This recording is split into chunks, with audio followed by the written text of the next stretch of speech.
Hi, I'm Fen from Laney, and we are here with Mike Clement, guitar tech for Tony Iommi. We're here at the Genting Arena in Birmingham for the last ever Sabbath show. Well, the last show of this tour, anyway. Yeah.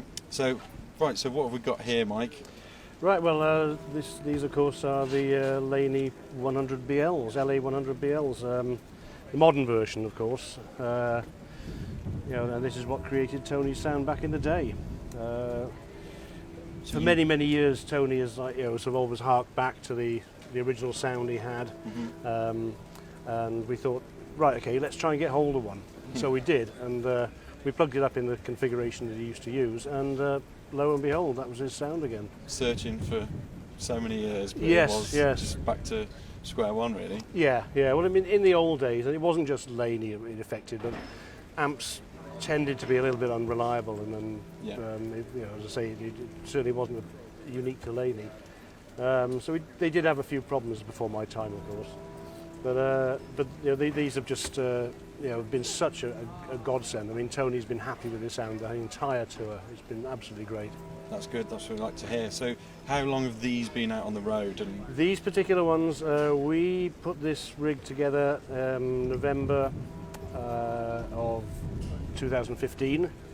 They then got shipped to America. We started rehearsals in December 15, and then they've been out on the road ever since. So they've done well. They have done very well. I mean, we've had a couple of valve failures, but I mean that's valves. I mean, it happens, especially when they're being loaded in and out of trucks and the varying temperatures. Because the first tour leg we did was North America. We went into Canada in January. I mean, and that is cold. nice and warm. So I mean, they're all going from a nice warm arena into a truck at sub-zero temperatures. And then sort of so they really do get put through their paces. Mind you, luckily this case is so big it never gets tipped over. That's true. And so at least they stand a fighting chance. So how do you run? So what's Tony's signal path to get through these amps and onto stage and guitar? The signal path is pretty simple, really. I mean, the wireless receivers are there in the control rack.